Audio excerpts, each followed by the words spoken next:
Welcome to Adoptee Thoughts, the podcast where we explore the complex and often untold stories of adoption. I'm your host, Melissa Guida-Richards, adoption educator and star-reviewed author of What White Parents Should Know About Transracial Adoption and its companion workbook. Each week, we'll delve into the nuances of adoption, unpacking the challenges, perspectives, and difficult conversations that come with it. Whether you're an adoptee, adoptive parent, or simply curious about the realities beyond the mainstream narrative, this space is for honest, thought-provoking discussions. We won't shy away from the tough topics because they matter. So thank you for joining in, and let's get into today's episode of Adoptee Thoughts. Okay, so there has been a lot of drama in the adoption community all over TikTok. But there's a lot of questions and there's a lot of concerns, and I don't think anybody really knows the full story. So it's just getting very confusing, and now people are harassing adoptees, unfortunately. In the community, I've gotten several messages. I know several others, several of birth mothers and everything. So I wanted to talk to you guys today to see what you guys were feeling and how this all started. Yeah, no, absolutely. And first of all, I just want to say that I'm sorry that it's affecting the adoptee community because, first of all, I don't think that's right. If anything, this should be on me and Ty. I just want to say I'm sorry for that. To be honest with you, we're upset about that because at the end of the day, we said what we said. There's nothing that we regret saying because this whole thing happened. So, when did this start?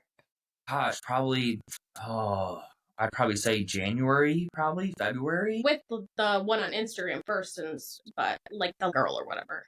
Oh, the Jenna I would girl say happened probably within 2 weeks from each other. Yeah, it was one reached out and then the other one reached out, telling us both different things. So at that point, honestly, my things happened. Yeah. So, and also these people too, they're not giving the full messages. A lot of them are blocking out their responses or only posting some of the messages and not all of them. So people aren't really getting the full scope of things. We have definitely enough through this other social media app that has a lot of the. And I saved all the Jenna text messages. I never deleted any of those or anything like that. Would you be willing to share them? I think at this point, stuff's already out there.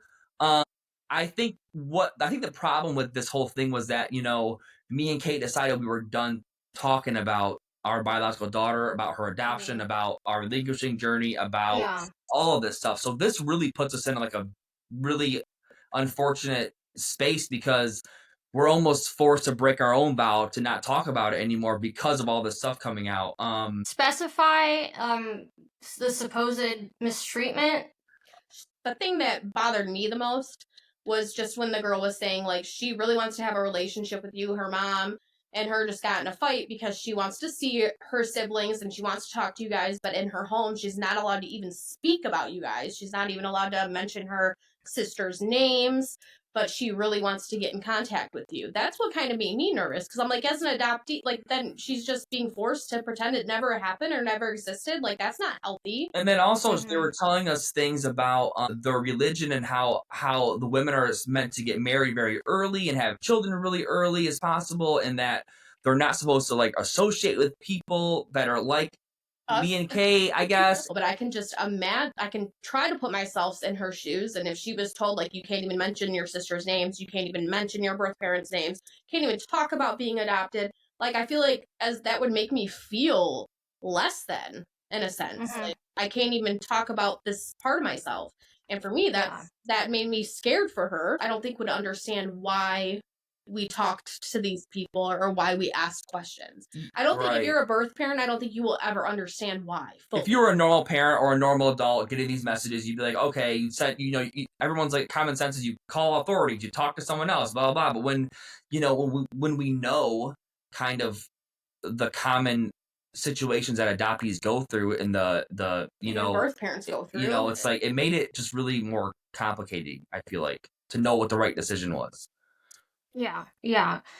I can understand that. And I know some people are wondering, obviously, Brandon and Teresa aren't really talking to you guys, but did that ever, float through your head to reach out directly to them? I mean, I can't. I mean, we're blocked. Yeah, I have okay. I'm blocked from their phones. I mean, and when we were hearing things like some person saying that she didn't want contact with us, but she did with her sisters, like I would reach out to Dawn and I would say like, hey, this is what we're hearing. This is what we're hearing. Is does Carly not want any contact from us, but only her sisters? Like, I need some like validation. I need to know what I need to do for her as like the birth parent. Like, I don't want to send gifts if it's too hard for her. I don't want to send, pictures of her siblings if it's too hard for her. And I could never really get answers. That makes that hard because there's a blockade in communication, so it's like, it's hard for me to even get answers of what the right thing is or the wrong thing is right now. I can definitely sympathize. And even in the best of situations with the most loving adoptive parents who are supportive, there still tends to be a lot of guilt on the adoptee's part. We have our own version of grief and coming out of the fog. So just even saying, oh, I miss my mom and dad, that can be like a trigger that even if the adoptive parents are saying, oh, I understand, thank you for telling me, that child can go to their room and be like, oh my God, I hurt my parents. I should have never brought that up. Mm-hmm. When society and a lot of other people are saying that adoptees just need to be grateful for their situation. And I know you guys have been recently digging into like all the nuances of adoption. How has that so drastically changed? I think the more you learn and the more you listen to adoptees, it's changed my thoughts. Completely, really. Yeah, completely. I mean, I feel there needs to be lots of change. I mean, honestly, just listening to the adoptees in the community has really opened my mind on a lot of things. A lot of things that I did not know. Yeah, and I think when we first got into like the whole adoption thing is that I think open adoption is sold in a very specific packaging. When you're 16, it just seems so, oh, this makes sense. Oh, this sounds great. Oh, yeah, it'll be sad, but we have this. So they told us that we were going to have, all these visits and pictures and letters, and it's healthy for the baby to have openness. And I think the first time that we actually realized after, post-placement was when it was months later and we asked if we could know what their last name was. And they were like, no, pretty much, no, you can't know what our last name was. And me and Kate, that's when we were like, what? We looked at each other and we were like, well, I never even thought to confirm. It was just really like, that's when we first were like, whoa, this is a little bit different, Not what I thought. Yeah. So I think open adoption looked a specific way when we first got into this, and then very quickly, I'm talking months after placement. Would you say that you were under the impression that they had to do visits and let you contact? I think we knew legally, yeah. I mean, I think for us being young and stuff and just coming from the chaos that we were coming from, and we were looking at these two adults sitting in front of us, I didn't think that they would lie.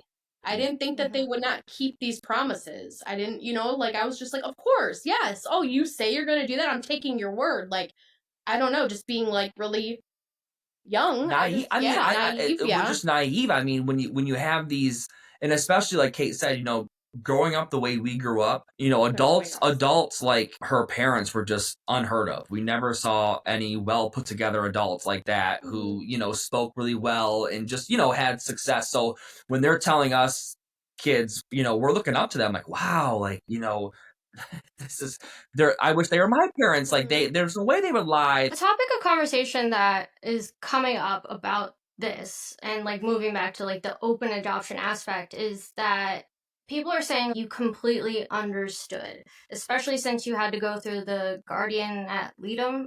The guardian ad litem was only for terminating parental rights. The guardian ad litem did not go over anything about adoption, didn't mention the word adoption, didn't even get anywhere involved with our adoption plan at all. The guardian ad litem was only there to explain and represent Kate that she was terminating rights. And that's it. And I think people get it confused thinking that the guardian ad litem was explaining the adoption contract to us and going through what adoption is going to look like for, you know what I mean? But it had nothing, they had nothing to do with it. So what happened was we showed up to the courthouse to terminate our rights. And so the court was like, well, we're going to give you this guardian ad litem who will be like your guardian for like 24 hours or something. And so literally we went in a room. She's like, all right, this is what you're doing. You're terminating your rights, yada, yada, yada. And I said, yep, that's what I'm doing. During that time, did anyone from MTV, any of the adults in your lives try to help you in your home life? No. I think the only person that really helped me the most was Tyler's mom.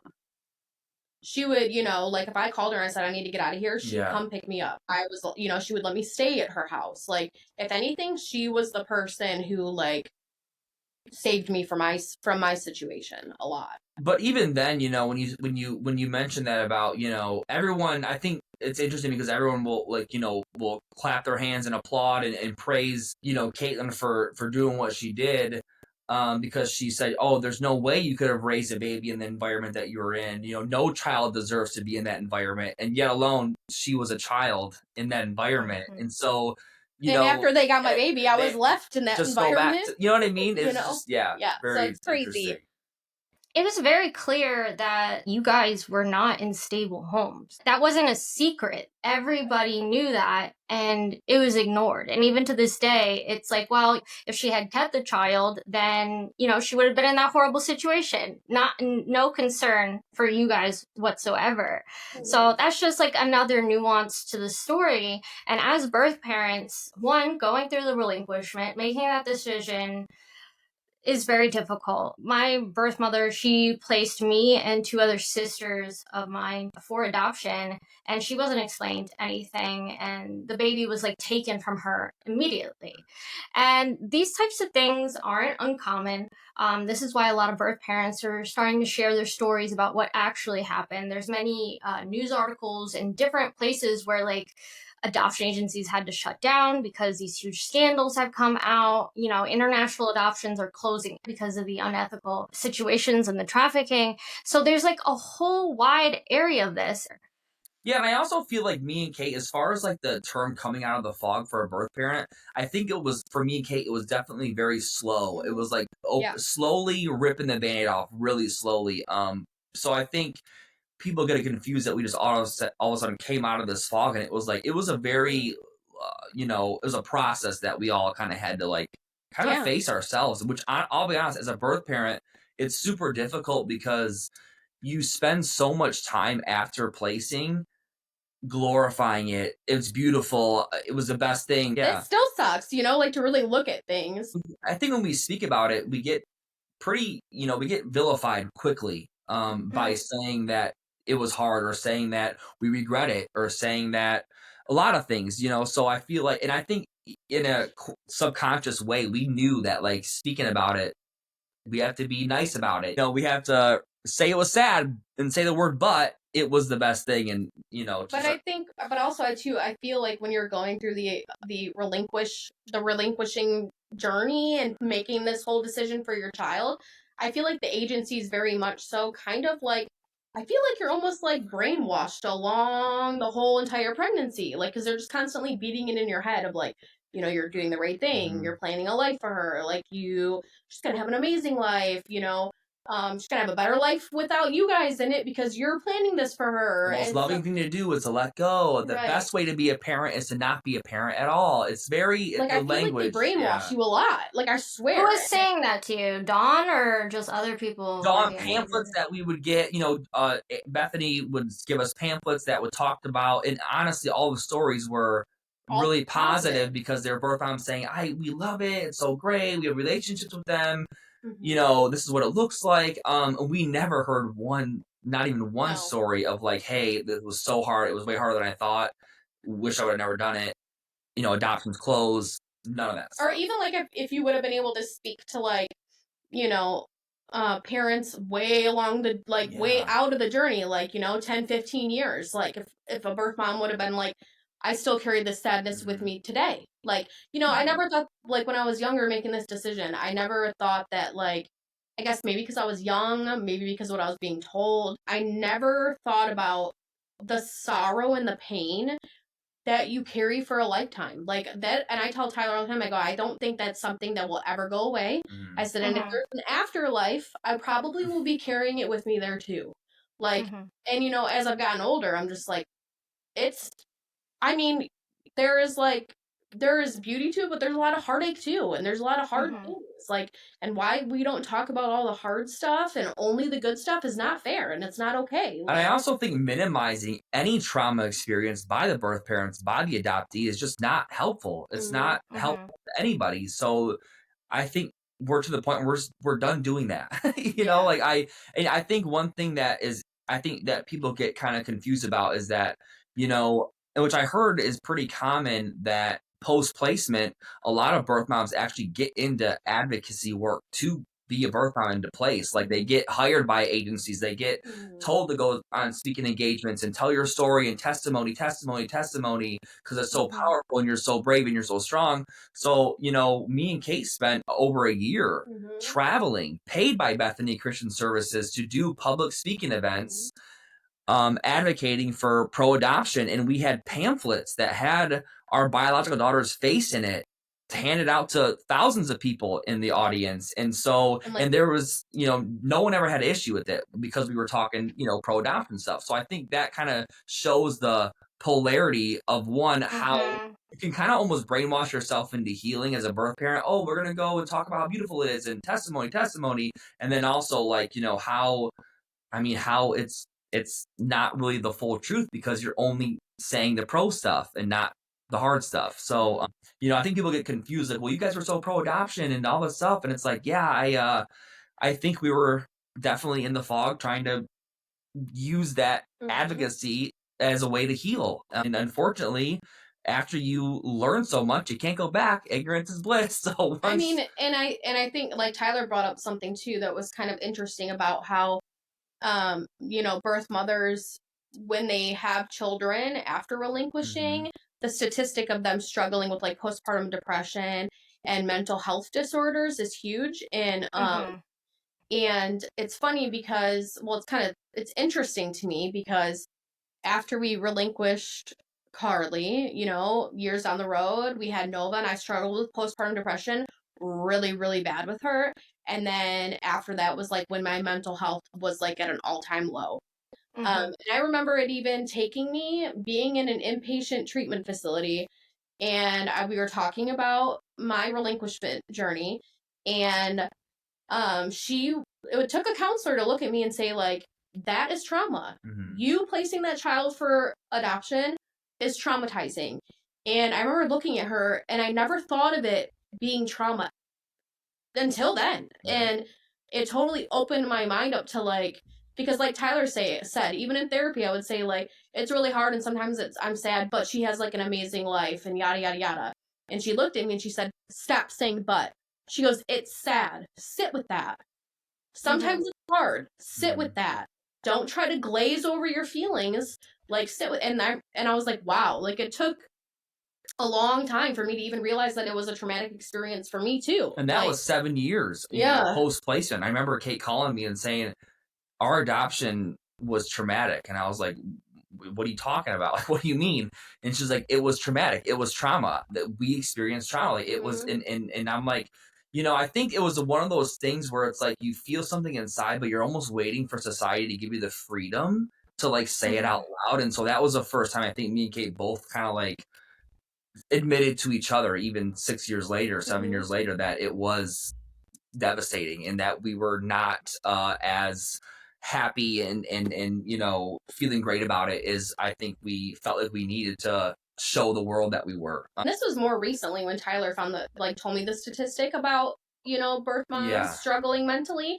And when he brought it up, like, that makes sense. I was like, holy cow, this totally makes sense. And actually, there was a study I showed her that showed adoptees attempted suicide and then birth mothers attempted suicide, and the numbers compared to normal population who are not in adoption at all was almost identical. Even. And so that was like mind-blowing to me that, wow, like, adoptees and birth mothers share the same kind of something. I mean, to have that so close to get together was really interesting. Yeah, and So when you were in inpatient treatment, that was like the first time a professional addressed you and like clarified that like you went through the trauma and relinquishment. Yeah. Did Bethany ever offer any type of counseling services? I think the only thing they offered was for her to go to a birth mom retreat. Yeah, but that was separate that was separate from Bethany. But they connected you with it. Yeah, Dawn did. Yeah. She was the one, which I'm thankful for that part at least, because like I learned a lot there, and I still am in contact with a lot of the birth moms from that. But I remember like going through like different like counseling, I guess, leading up to her birth, but after her birth, I would have to say it was more or less like sometimes we would have like a barbecue somewhere and there'd be other birth moms there to talk to or whatever, but it was never really like professional therapeutic. It was more or less like, here's a pamphlet of a birth mom that felt the same way as you, and it just. Or I met up with birth moms, but then again, even like those birth moms that I would meet with too after the fact, it was all super positive stories, and I was so fresh out of it. I was like, oh, okay, so like all their open adoptions work. You should feel like this. Okay, mine's probably gonna be okay too. You know, like I never heard anybody have a negative experience. But you do bring up a good point, Melissa, by saying it took 7 years for a professional to acknowledge that it was trauma. That should be a thing that all adoption agencies tell these birth moms, like, this is gonna be trauma for you and this baby. Like, I've talked to many birth mothers, and so many have a similar reaction where they'll say, well, I didn't know, and it didn't hit me until like afterwards, and then nobody explained it to me that it was going to be grief. So it's a whole lot of backstory that kind of culminates into where we're at now. Yeah. So I think that's why it's important to address. Hi, Abby. Hello.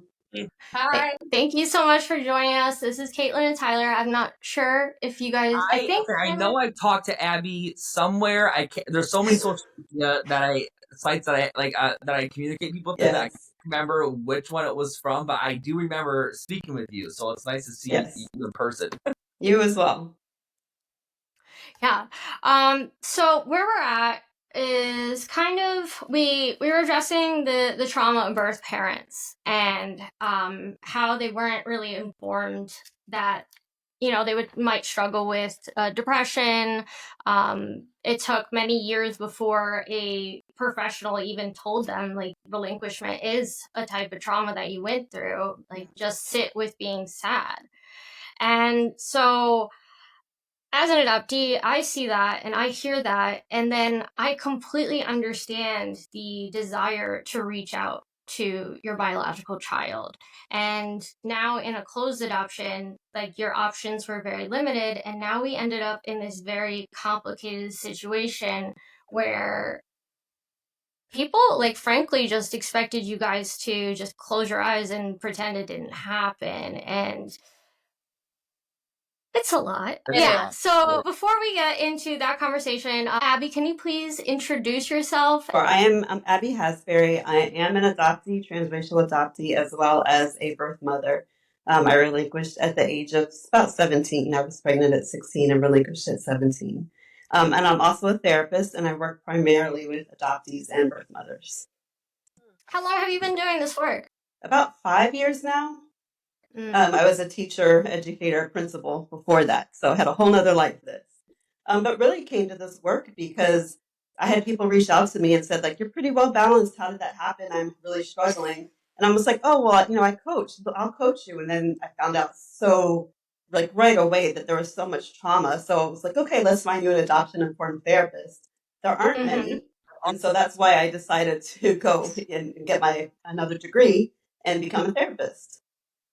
Yeah. It's so difficult, even just for adoptees, to find adoption competent therapists. And I've had many where I'd reach out to and talk to, and they'd be like, one, they'd hear my story and say like, oh, well, cut off your adopted parents. Not a great answer for me. Two, like, well, you were adopted. Like, you have everything you could ever dreamed of. You didn't have to struggle. So it's a difficult area for everyone. And I think that also leads to the confusion, because now understanding that there have been many cases and many opportunities where not only birth parents have been silenced and stopped, but adoptees haven't been allowed to express themselves. And Catelynn and Tyler mentioned earlier that they were kind of concerned for the safety of Carly, and they were hearing things about possible religious indoctrination. And to me, that kind of fell back to where they were saying that Bethany Christian Services had them like sharing their testimony about how adoption was so good. So that kind of seemed like there's parallels there. So like you guys experience like the type, because Bethany Christian Services is a religious organization, and you know they pushed you into these things, and you guys had pamphlets and all this stuff. So I'm interested in hearing your take at the overview of everything that's happened. We kind of went over, and your initial thoughts. Adoption is a marketing. It's a marketing genius. They have figured out how to make this horrible thing look like a beautiful thing that people want to do. And let's be honest, if they were to say your child is going to have trauma, you're going to have trauma. Birth parent grief is a grief that actually grows, gets worse over time instead of getting better. If they were to tell you that, no one would do it. And so they use religion, they use all of these marketing tactics, we're doing it for love. And one of the things I've always said is I absolutely did not do it out of love. I loved my son, but I did it 100% out of fear. And when you talk to most birth parents, they'll say the same thing. Have you guys heard of the Lynn Zuboff study on the preliminary exploration? Yeah, so you've seen that, like, I think it was like 91% of birth mothers said if they had a do-over, they wouldn't do it. So just understanding that grief and that trauma, there has to be ways, and specifically usually religion and Good Samaritanism and saviorism, that really sets that relationship up to keep it being like, this is such a great thing. Everyone is so happy and you're doing the right thing by God. And part of that also is to indoctrinate adoptees into that belief too, because they are also feeling grief and loss and have no way to explain it. And so that a religion is often used as a way to do that. Yeah. You have a lot of experience in the adoption field, especially personal experience as well. If you had a client come up to you and say like, oh, I've heard some concerning things about my biological child, what do I do? And it wasn't directly for them. The adoption is closed. Like how would you counsel them in that situation? Yeah, so I would do that regardless of when I was a principal, I had the same kind of concerns come up. And so the first thing is always to make sure whether or not the accusations are true. And so really doing that investigation. One of the things that I would suggest is making sure that you are protecting your own mental health. And so if that's something that you just don't feel comfortable or have the capacity to go and investigate on your own, finding a safe place for someone who can do that for you. That's number one, is making sure that it's true. And number two then is, again, protecting your own space. Your safe, your happiness, your health is so important, because if it is true, you may be that person that child needs to come to. And so you need to make sure that you are as strong and as balanced and as just having the self-care that you need. So that would be the second thing. And then the third thing is that if it is true and there is an accusation and then some sort of complaint that needs to be made, to make sure that you find a safe person to make that complaint, because you're still the parent. Even if you're not the custodial parent, you're still the parent, and having your name as part of that complaint may do more damage to the relationship with the child. And so finding a way to do that again keeps you safe, happy, healthy, as well as the child, and have a safe space for that child to come to. Mm-hmm. Yeah, I think you bring up a good point when you said, as far as like, first, I think the reason why we're in this position we're in is because the first step was to verify if anything of this was true. Yeah. Do your own investigation. I think that's where this whole thing kind of came about, because, and we've talked about this, but I am self-aware enough to understand that my desperation for information and my concern for her well-being is what drove this whole thing to go as long as it did. Yeah, I mean, because when you have somebody saying that, they're close friends with her, that, she wants to have contact, wants to speak to her sisters, but at home she is told, you're not allowed to talk about your adoption. You can't even mention your birth parents' names. You can't even talk about that you even have any biological sisters out there. it made us worried. Like, we need to see if this person is like legit. Is what she is saying true? Because if so, I don't feel like that's healthy for her, you know, especially if she wants it. And I feel like as a birth mom, I was like, well, if she has a safe person that she can go to and say, hey, let my birth mom know today that I'm thinking about her, that I love her, and that I could write back, hey, I love you too. Like, I didn't see that there could be, I don't know, harm in that. I don't know if that's wrong or not. You know what I mean? Like, I don't, but I feel like the internet is making me feel like it's wrong. But I'm like, you know, if all of these things were true and she felt like she had a safe person she could go to get in contact with me and him, I felt like I felt like that was okay. But from a therapist, I want to know your take on it. Yeah. Bottom line, you can't have too many people love a child. Like, that's just bottom line. You just can't. There's no space to not love children. And so, yes, children need safe spaces. I have a friend who her daughter had a who cares list. And so it was a list of all the people who cared. And so those are the safe people who are not necessarily your parents, who you can talk to about things that may upset your parents, that they may not feel comfortable with, or that you may not feel comfortable with. And so absolutely, that is something that I would say every child should have, every adult should have. Honestly, like in a marriage, you have a who cares list, you have your friends, you have your parents, and you want to talk about your spouse. Why don't kids get that same, they get that same thing, that same safety plan, really?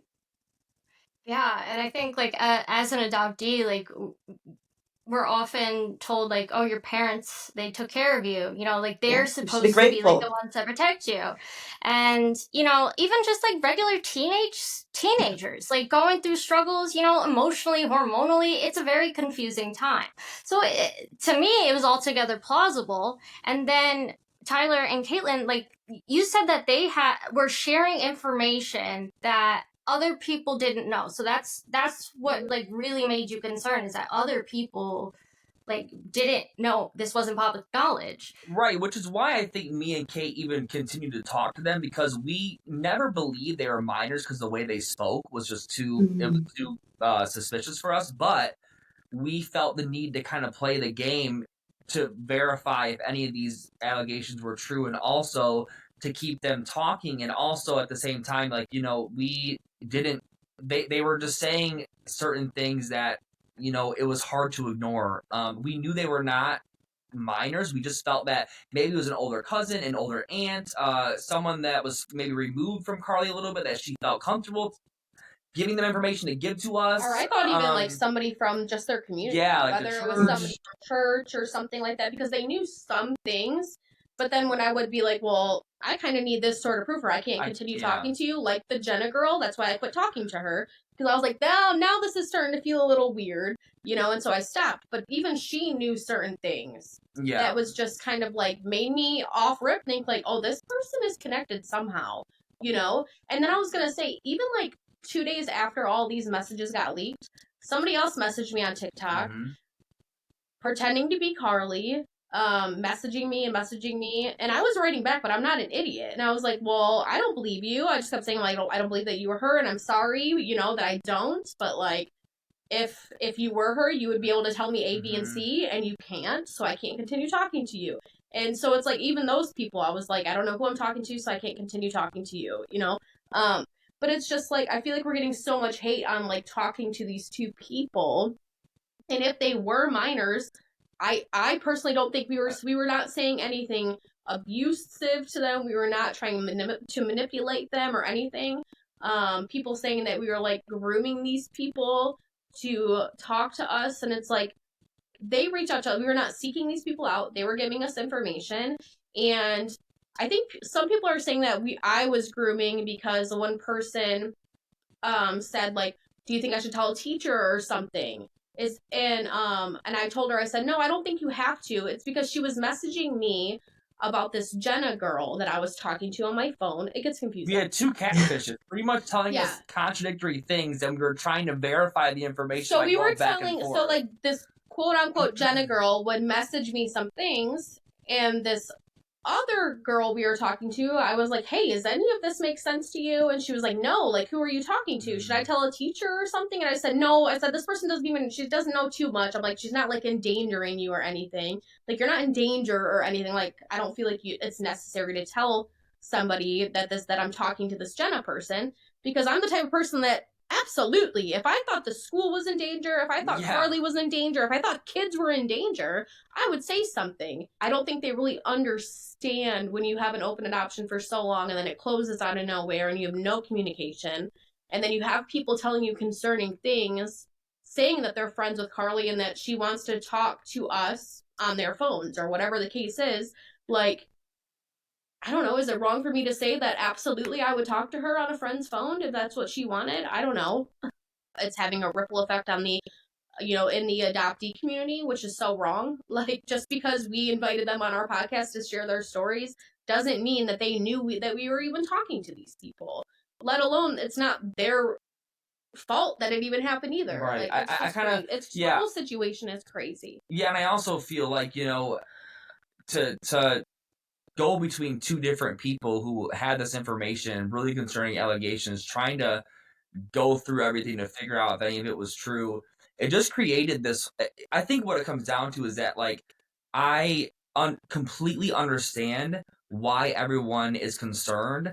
I completely understand why this looks the way it does, especially considering that this person's not, showing the full messages. No, only bits and pieces. And especially considering that this person who's claiming to, defend Carly and protect her and all this other stuff, which obviously we know that's not true, or else they wouldn't be leaking this stuff. Yeah. But they would write me saying she's, being controlled and, all this other stuff. And so you should try to reach out to her. And so I would reach out to her, and then she would yell at me for reaching out to her. It was very weird how back and forth this person was communicating with us. And, it made everything super confusing and hard to validate anything. And like I said, I think for me personally, I can take accountability for the fact that my desperation for information and my concern for her is what is the reason why I think my judgment was clouded. I think it was why I didn't kind of use my critical thinking skills and be like, wait, like, and I should discontinue talking to this person until they can confirm that this is actually, they know Carly or all this stuff is true. I think it just created a really blurry line and blurry space to try to navigate. And I feel like on top of it, with the grief of our open adoption closing, I just feel like they were saying certain things that they took advantage of our grief and our concern. And I think they had this plan the whole time to leak all this stuff and make it a big thing. So we unfortunately got catfished by two people, and our concern and desperation is what caused this to happen, unfortunately. And I think it doesn't help also when I'm reaching out to the only outlet that I have, which is Dawn, and saying, like, does she want contact with us? Does she not? Is it too hard for her to see pictures of her sisters? Is it too hard for her to get gifts from her sisters or us? And you can never get a valid answer. Like, that's hard too, So it's, I think another aspect here, but you were connected, to my knowledge, to the Lila person by an adoptee who was contacted by that person saying that she wanted to talk to you and she had concerns. So I feel like that adds also another layer here, because you have, like, someone who you're friends with, someone who has been adopted, and they're over here telling you, like, here you go, here's this opportunity. But also, if, like, I feel like if that was me in that situation and I said, hey, Tyler, like, yeah, you should, that would be reinforcing the idea also that, like, oh, the adoptee always wants contact, or something is wrong, something is fishy, because you're talking to someone with lived experience. So that complicates things again. Yeah, absolutely. And I want to say, like, the person, that did send us this Lila girl, like, that's all she did. It's not like she talked to her forever or anything. Yeah. She was just like, hey, somebody's messaging me. They know so-and-so, whatever, So it's not like she fed into this. Like, I think people are getting it twisted that she, like, communicated with this person for months or whatever. She pretty much was just a bridge to kind of connect us. And I think her intentions were pure by saying, hey, I'm an adoptee, and if I was Carly, I would want to get connected with you in this way if it was possible. And so I think her, like, you're right, it confirmed a little more coming from her, and also from this person saying that Carly is desperate to get in contact with you, she wants to talk to you, et cetera, and all this stuff. So it just, it's a lot. We totally got catfished, and Yeah, it sucks. It's unfortunate. It is, you know what I mean? We can take accountability and say it's never going to happen again unless somebody, unless Carly reaches out for herself one day or whenever she wants to. But yeah, it sucks. It's just a crappy situation. The gossip blogs keep saying like, "Oh, it's been confirmed that Lila, that person is a child, a 17-year-old." Nobody's confirmed. And I've heard rumors that like, "Oh, all the parents in the situations have been contacted." Have any parents reached out to you? No. And honestly, we still haven't confirmed who this other person is. Like my theory is that they're both the same people writing contradictory things. They both contacted us around the same time. Mm-hmm. And then I was getting weird phone calls, like I was telling you, around the same time. Mm-hmm. After I stopped talking to the Jenna girl. Yep. I was telling Melissa that I started getting, this lady was calling me like twice a day saying she was friends with, Carly's mom, and that Carly's mom gave her my phone number to talk to me, and I was just kind of like, well, her mom's an adult, so if she wants to call me, she can call me, or whatever. Like, and then other phone calls, and then no caller ID messages, and then random text messages. So we realized at that point, okay, our number must have got out, and this is turning into a total nightmare. Yeah. It definitely sounds like people taking advantage of your heart, the most important thing to you, your child. Yeah. That's the hard part. Yeah.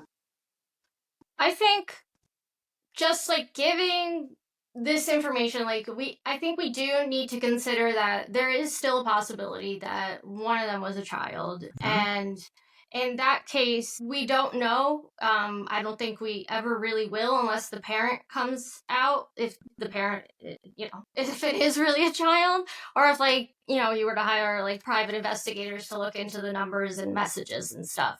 It's a very difficult situation because there is no perfect solution here. Yeah. And Abby, when it comes to grief and birth parents going through like all of this and contact and boundaries, how does that affect the boundaries of the birth parents, like respecting it, understanding it, and what is like the ideal option here? There is no ideal option. We'll start with that. It is all hard, and the boundaries just have to be whatever keeps you safe and healthy. It just has to be that.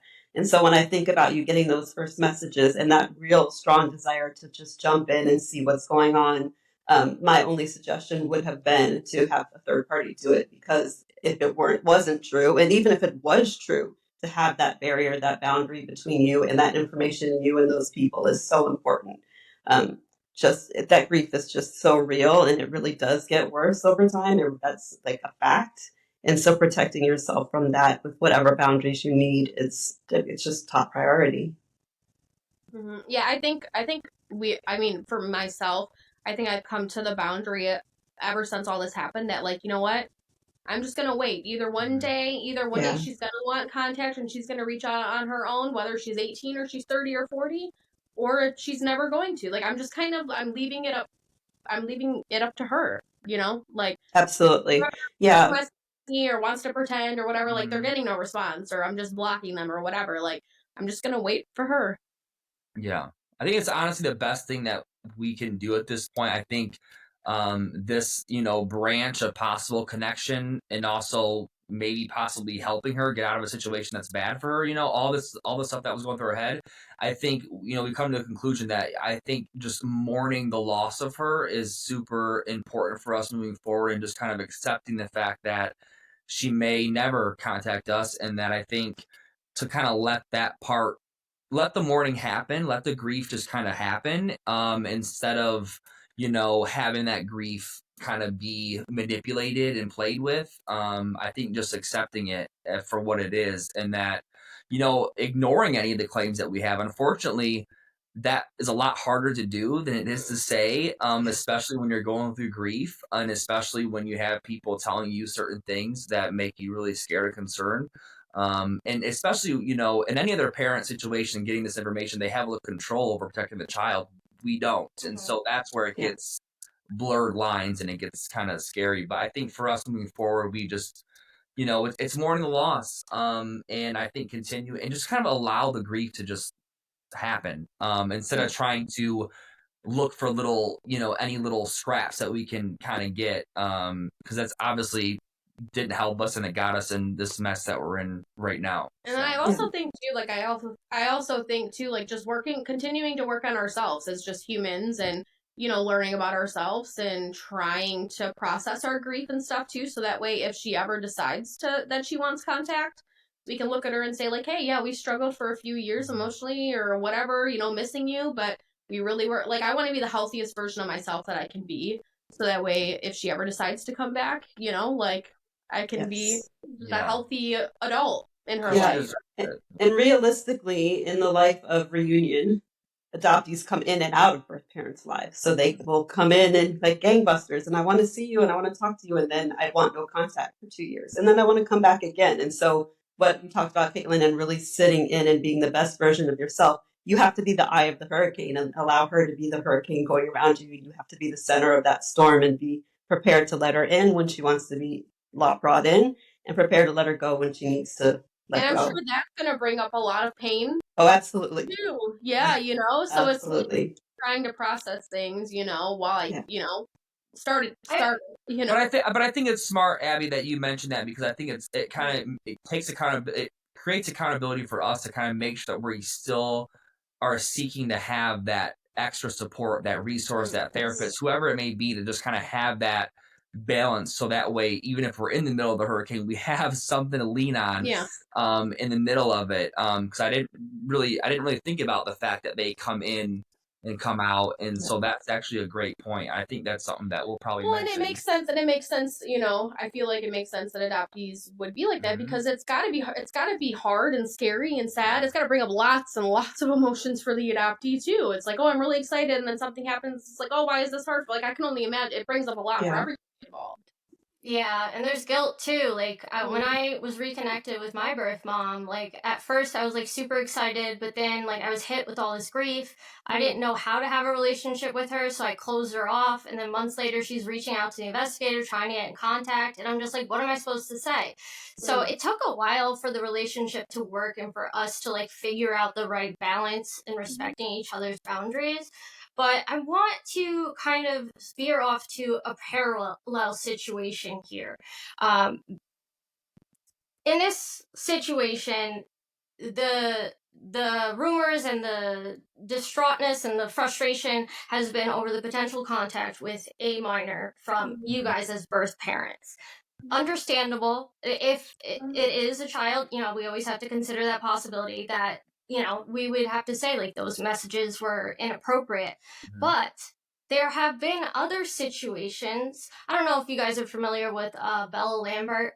Her mother, she adopted a child not too long ago, a few years ago, and her mother actually was involved in a situation where she was facilitating messages with a minor, with her friend who was a grown adult. And that like ended up going to court. The mother, so the grandmother, the adopted grandmother in the situation, was on like probation or some kind of like, repercussions for that. And yet to this day, I have people coming in like the videos where I like share and analyze different situations saying like, this baby has the best life possible. Stop trying to take this away from her. Her mother has nothing to do with her. This is a person who is also like in this baby's life every single day. So that's in the immediate circle. And it's interesting to me that that's the response that the public has to an adoptive family. And in this situation, you guys aren't given an ounce of the benefit of the doubt. Yeah, and I would chalk that up again to the marketing. The adoption narrative is just the strongest narrative, and so adoptive parents get the benefit of the doubt 100% because that narrative is just so strong and positive, and how could it not be a better life when it absolutely isn't a better life, it's just a different life. Yeah, I think honestly, like when it comes to like, I don't know in this situation that we even deserve any kind of grace or understanding. I think it deserves criticism. I think it deserves any of the, it deserves all the negative stuff that's coming to it. I think me and Kate understand that. I think the reason why we're even talking to all you guys today is just to kind of like explain how and why this happened and how it can look to somebody who's not involved in adoption to look completely insane and look completely unhinged and look completely like, whoa, this belongs in some crazy Lifetime movie. But and then to people involved in adoption, like my birth parents are like, I get it. Yeah, and so I'm hearing a little difference in like opinions. But I get it. I understand. And like you said, if this is confirmed to be a minor, everything, it was wrong, of course. And I think even if this confirmed to not be a minor, the fact that we never believed them to be minors was probably our first mistake, because we should have confirmed if they were a minor or not, instead of just assuming that what we believed to be true, which the way they spoke, we just never believed them to be a minor. But like even if it comes to light that they're not, we should have probably confirmed that they were or not before continuing any conversation. So yeah, I just think the whole thing got so messy, and I think the only way that it got so messy is because adoption's involved. I think if this is any normal situation where, you know what I mean, like a step parent removed and a child trying to get in contact or whatever the case, it would be different. But there's such a murky, gray area here because adoption's involved. Well, and like Melissa said in the beginning, with adoption, it's either black or white. There is no gray. Yeah. And when people look at it, other people that aren't involved in it look at it, but. Now, when it comes to this, you guys admitting the mistake, I think that is very helpful to the community, because we know that, birth parents are human, adoptive parents are human, adoptees are human. We all make mistakes in these relationships, especially when we all have different types of trauma. We have adoptive parents with infertility trauma. We have birth parents with relinquished trauma. Then adoptees with abandonment trauma, and like all other things. Not to mention, we can go into hours and hours of the risks of mental illness, struggles with different things. But to me, as an adoptee, when I first heard about this situation, I was like, this is a birth parent who made a mistake, and adoptive parents make mistakes all the time. I feel like when it came to it, like, people are thinking this is like the worst thing in the world. You guys should be vilified, come at you like they did in Beauty and the Beast with the with the forks and all that stuff. And in this other situation, like I mentioned with Bella Lambert's family, like they're given the benefit of the doubt. So Abby, when it comes to like guilt and situations where birth parents have overstepped or have made the less responsible choice that could have upset the child, what kind of recourse is that? So like how would you suggest they hold themselves accountable? I think that Catelynn and Tyler are doing exactly that. They're owning up to their mistakes. They're having absolute accountability for it, apologizing for it, and saying we want to do better. I think that's what we all do. I don't think it's any different from any well-balanced human being. When we make a mistake, we say we made it, we own up for it, we apologize for it, and we do better. I think that's where we are, and I think that is enough. I mean, I honestly hope that it's enough. I think the biggest heartbreak for us personally is the negative effect that it has had on the adoptee community, because it's something that me and Kate have really gotten so close in and gotten so involved in, and just really gotten so passionate about, advocating for this community. And the fact that they welcomed us as birth parents was, so amazing. And so I think that kind of is the most heartbreaking part, is that this could have a ripple effect, or it has had a ripple effect on the whole community, which is really just the worst part. So I think for me and Kate, all we're trying to do is take accountability for what happened and apologize, and also acknowledge the fact that, I know people look at us in a specific way because we've been on TV. And I think almost, I won't say unfairly, but we've been put on a pedestal in a way. And I feel like there's a lot of pressure and responsibility with the pedestal that we're put on. And so I feel like, obviously with that light kind of on us, that spotlight, a lot of the mistakes get amplified and everything gets blown up. And so that also makes it super difficult. So we're just trying to just do better and kind of move on from this, also learn from it, also get this out there so other people, if there's any other birth parents who find themselves in this kind of situation, I would do what Abby said. I think it's important and not to allow your grief or concern or desperation to cloud your judgment and your critical thinking skills. Like, be careful. But man, it did it to us for sure. It did, yeah. And admitting the fact that we got catfished by 2 people is just something that we have to come to grips with. And unfortunately, them leaking all this stuff puts us in a specific spotlight that we never thought we would have. And so we're just trying to stand in the spotlight and take the arrows that are being shot our way and bow our heads, I guess. But also I would have to say, I feel like the people they're very harsh when it comes to like what they're throwing at us. Like you saying that we're grooming kids and all these weird things. I'm like, what? No, not at all. Like, are you kidding me? We have 3 young girls. We are very much like, why we would never do anything like that. And I think it's because, like we said before, they're not getting the full scope of it. And people are blocking out their conversations and only posting what they want to share and not the full conversation that was had. And I also feel like we've also gotten so much hate as birth parents, I think, let alone for just talking about our adoption experience publicly for 16 years on TV. Well, I think we get a lot of hate for, we started talking about it in the not so good light. Well, yeah, we obviously we gotten a lot of hate for people are saying we're exploiting the situation for financial gain or whatever.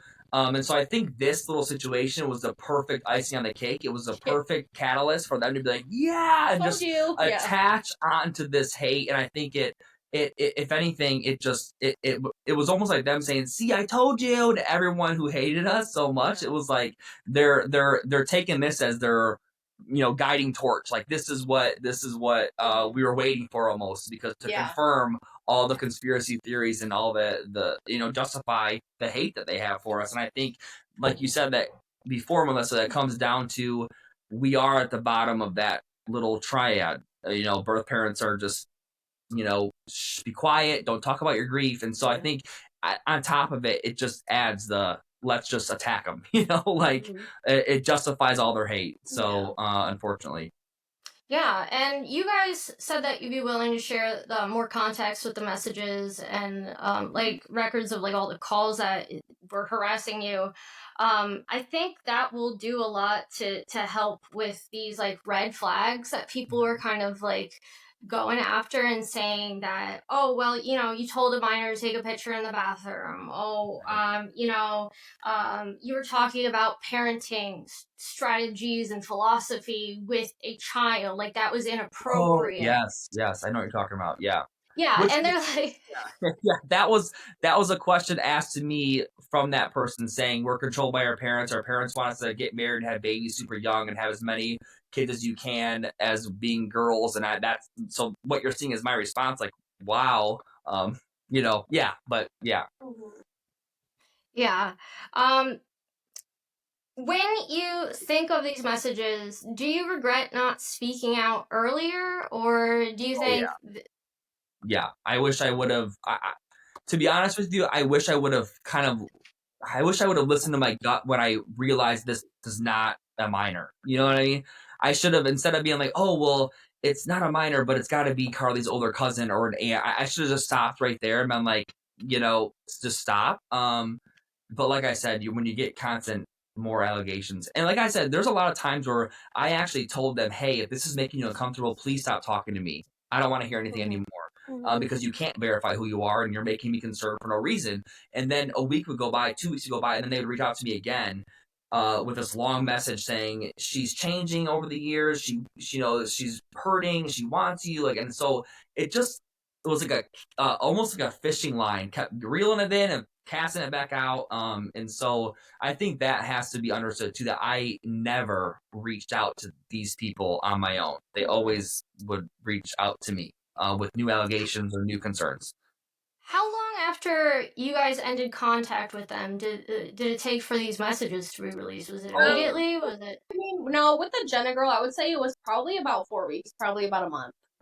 I think even longer with her. I think with this other person, it was fast. Very fast. I think the other person, like, whether 3 days later, I blocked. Whether they were the same person or different people, it was like the Jenna stuff got leaked, and then probably like 3 days later, she started leaking all of the Lila stuff started being leaked.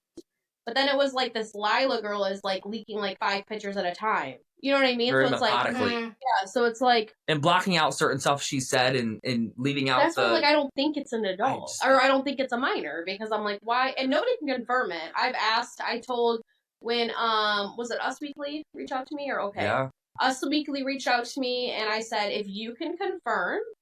It was OK Magazine. Or OK Magazine. Yeah. I was like, if you can confirm that these people are minors, I will totally, give you a comment. Like, if you can confirm that these people are who they say they are, I will totally give you a comment, give you an interview or whatever. I said, but until then, I said, you're just speaking on nothing factual. Allegation, like, speculation. We also told him, hey, if you're going to be a journalist, please do your due diligence and don't spread fake news and try to, like, verify that these people are who they say they are. And if you can do that as a journalist, we said we agree. We will talk about it. We'll share screenshots. We'll, you know what I mean? Like, we have nothing to hide. And then I'm so happy that because they haven't been able to. They haven't even been able to verify it. I'm telling you, because it's been off of different like messaging apps and like WhatsApp, and you can tell it's like, it'll come up and say like this phone number might be a scam, and I'm like, yeah, they're using like just fake numbers and stuff. Yeah. And so it has not been confirmed whether or not these are minors that you're talking about. No. Then you sharing your side of the contacts is probably not a good idea unless you can confirm that they're not. I would not do that. That's kind of what I was thinking. Like, until I can, and I talked to Melissa about this earlier about, like, kind of like a timeline of releasing anything. I can't consciously do it unless I know for a fact that this person is not a minor and just faking and pretending to be one. If they're an adult, I'll put it out there. I'm almost kind of hoping it does get verified in a way that they are an adult, so I can just be like, this is own up to all your stuff, like I'm doing. So I don't know. Yeah. Yeah. All I've seen online is by these like gossip blogs and these Facebook blogs saying that, it's been confirmed that it is a minor. It's been confirmed that they did this. And saying that it's I mean, to be honest with you though, confirmation has to come with some kind of proof, and all I've seen we're confirming it, but we're not going to tell you and dox these people and tell you who these people are, but just trust us. And I'm like, well, how do I trust content creators that make a living off of dissecting people's lives and hating on them and spreading misinformation? How can I trust? You know what I mean? Like, you're not the most reliable source here because, for one, your opinion's very biased. You hate us, and so you're looking for any excuse to accelerate and elevate that hate and expand it. So, until something else comes to light that's not from these creators, then it's not confirmed. And I do feel that, like, if this Lila girl was a minor that is close to Carly, and say that her parents obviously would know about it or would have some kind of inclination. I would love to reach out, please. No, but I do think that Dawn would have called me. Yeah, I know Dawn, and I know Dawn would have said, "Hey, Teresa called me. One of her friends' parents are upset." Then I would know for sure. You know what I mean? But like. And I know Carly's parents. They would call Dawn, and Dawn would call me and say, "Hey, this is what's going on." And also, if it is confirmed that this other person is a minor, I would like to know, because that way I can do what I have to do and reach out to their parent and say, and show them all the messages that I have and say, I want to be transparent with you, apologize, and just really just explain to them what happened. And that, so like I said, I don't know if or when that'll ever happen, confirming that this person is who they say they are. But whatever confirmation happens, if that ever does happen, I'm ready to jump in and do the right thing. So I think that's all we can really do at this point. Yeah. What kind of, moving forward, obviously this is everywhere. So at this point in time, like, it's safe to assume that Carly and her family have heard. So I would just like think in that situation that as the adopted parents, I would reach out to my network and be like, did anyone like do this? Like, who did you know anybody? So that's another thing that makes it very sketchy. And a lot of these blogs, like, they're accounts without a face. They're and it's just like a mess that I see that people are. Your not blowing out of proportion, because if it was a child, it is, that's another situation. But sorry, guys. Until there's proof, these accusations are like, they are really damning. They could really hurt people. And I've had people in my comments compare it to like grooming and to predators and like sexual abuse of minors. Yeah, I don't either. And that takes it to like a whole other level of like villainization and accusations that not only like put you guys and your family at risk, but there are serious repercussions for everybody. Oh, we lost them for a second. Yeah. I'll say too that just on that what we're all kind of forgetting, and we've mentioned it a couple of times, but their grief is what's being preyed upon, and that's just she's recording just the worst of humanity, just to prey on somebody's weakest spot in their weakest moment. I mean? Yeah. And another thing that I would love your comment on is like when we talk about the grief and the taking advantage of, there was like a recent episode of Teen Mom where they were presented with this gift from their daughter, but they were under strict instructions that they were not allowed to view it unless it was on television, and their reactions were recorded. And they had asked, can we listen to it privately before? Absolutely. So there seems like there's a lot of manipulation going on that would lead to like a very confusing mental state for the birth parents. Yeah, absolutely. Absolutely. I mean, you saw my reaction when you said that. It's just like, who would you to think about being to think about being put in that situation and publicly, and being put in that vulnerable emotional situation for viewership. I can't imagine what mental state I would be in. And I mean, I'm much older, 54. I'm a lot older, and I can't even imagine where I would be in that situation. Yeah, I was just telling Abby about the situation where you were presented with a gift from Carly, and it was under very strict instructions that you decided wasn't healthy for you guys to move forward without looking at it in private. So I feel like that is another aspect of where you guys were in this whirlpool of like manipulation by all sides. It just keeps on going and going. Yeah, you mentioned that, and I think it's interesting because during the time of that whole song and gift situation happening, am I skipping? Am I lagging? A little bit. Am I? Okay. We might have problems with our internet, unfortunately. Hold on. We're going to try to switch to a different... Yeah, so hold on. It might pause me for a second. Yeah. I don't know what's going on. All right. Me neither. I have to go get the kids, too. So that's always fun. Oh, that's right. Wow, we've already been on here. How long? Oh, wow. Do you have any questions you want to ask, Abby? I mean, I have lots because being not very on the social media platform, I didn't know any of the situations. So not everyone in adoption land has heard about it, because I did not. Yeah, that's good. You're coming at it with very fresh eyes. Very fresh eyes. So I have to go pick up the kids from school. But Melissa, too, if you have any other questions for me for this or anything, too, please reach out to me. Tyler can text you my number, too. I don't know why I don't have your phone number. But so I'll let Ty answer some of the questions, but I have to go get my kiddos from school. Yeah, what else? Thank you. We'll talk soon. They'll be stuck there forever. Yeah. Is the connection better? Yeah. Yes. Okay. All right. Yeah, we had to. We live out in the middle of nowhere, so yeah, and it's raining right now, so yeah. I know you apologized to me because of the position that it kind of put me in. We're me and my friend Paige, an adopted parent, we are hosting a conference, the Adoption Changemaker Conference, and we had asked if you and Catelynn would be one of the keynote speakers of the evening. And I still feel that you guys add a valuable point of view to this conversation. And to me, adopted parents are, they make mistakes, and birth parents make mistakes.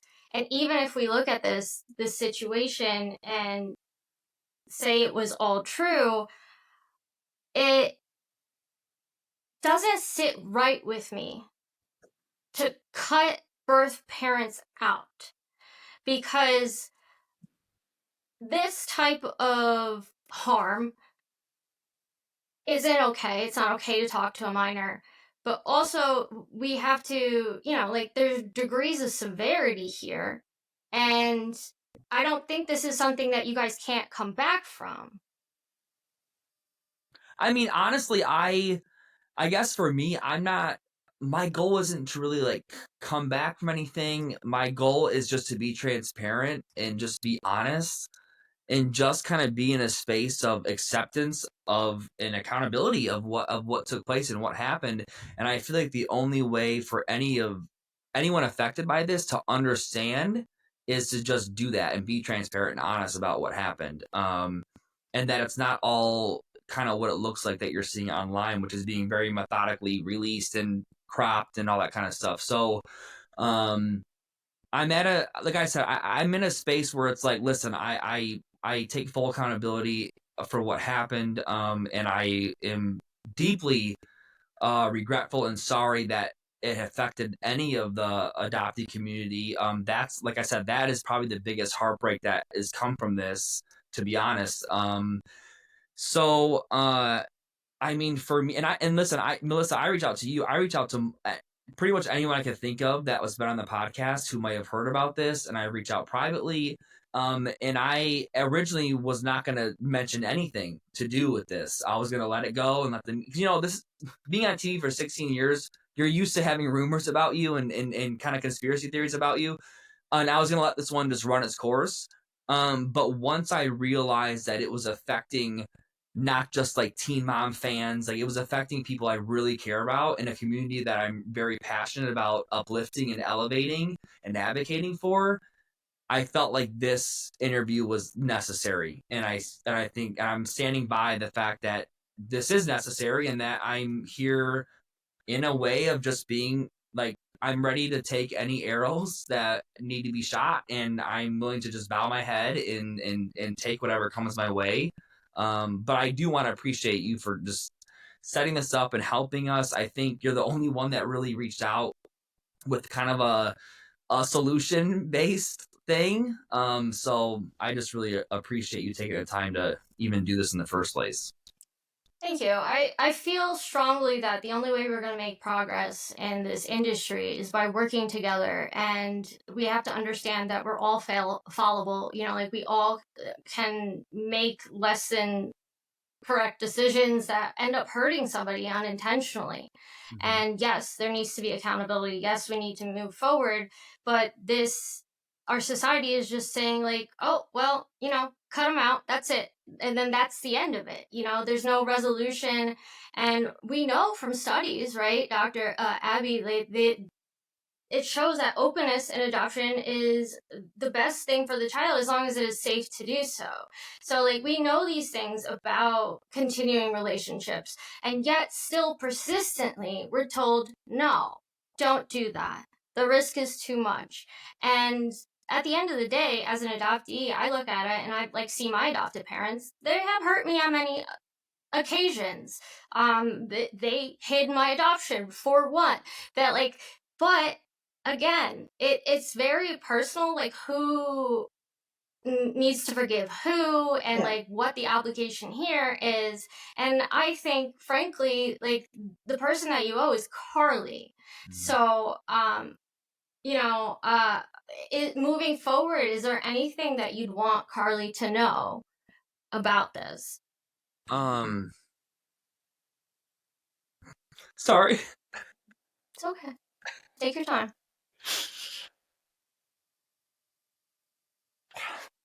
I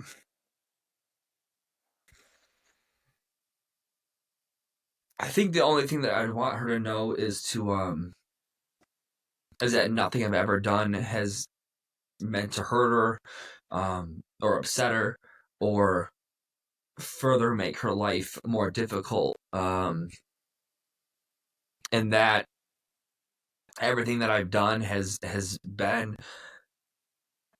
I've been thinking about her and what's best for her, and I know it may not come across that way, but that was the intentions behind everything that has happened. And I think my biggest thing that I would want her to know is just to please just follow your intuition and do not, don't don't self-betray for the sake of other people's comfort, and to just make sure to follow your intuition, what you feel is right, and don't be afraid to hurt anyone's feelings. You don't owe anyone anything. You owe everything to yourself, and I don't know what that looks like for you, but just to continue following that path and trust your instincts and trust your intuition. And me and Catelynn will always be here when or if you're ready. So, and that we love you and we always wanted you. So, yeah. Sorry. No, it's okay.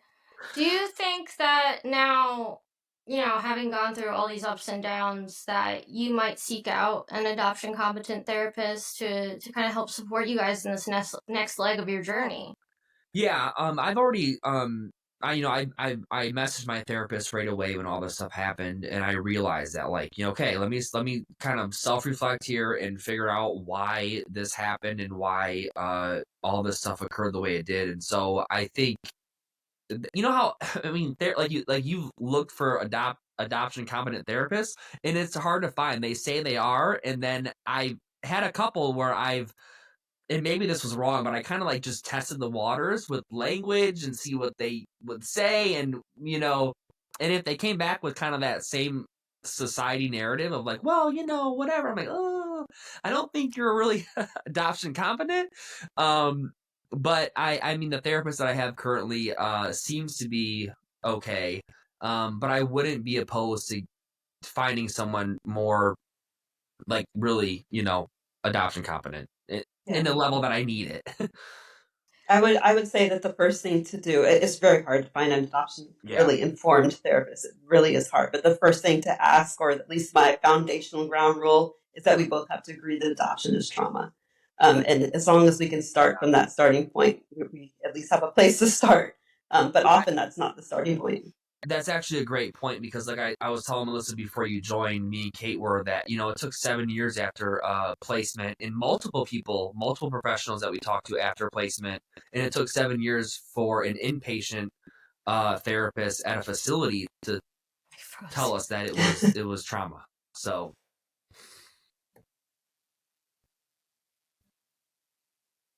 my internet's you must really live in the middle of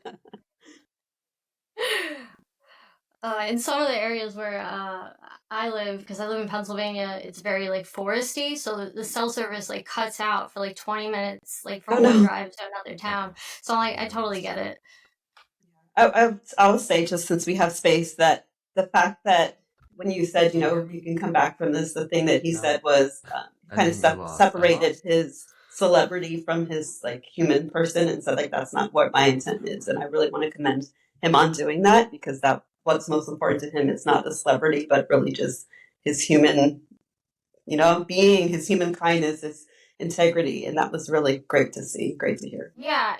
And I asked because like that has like, that's a question that people are wondering. And I think they're positioning it as like, oh, all they care about is like fame and spotlight. So they like the drama and stuff like that. And like, I think just many people just forget to like think of birth parents as human and see things. Moving forward, what kind of support would you suggest for birth parents who are still struggling with a closed adoption? Adoption-informed therapists, 100%. Talking as much as we can. I think silence is really, it's a killer of all things good.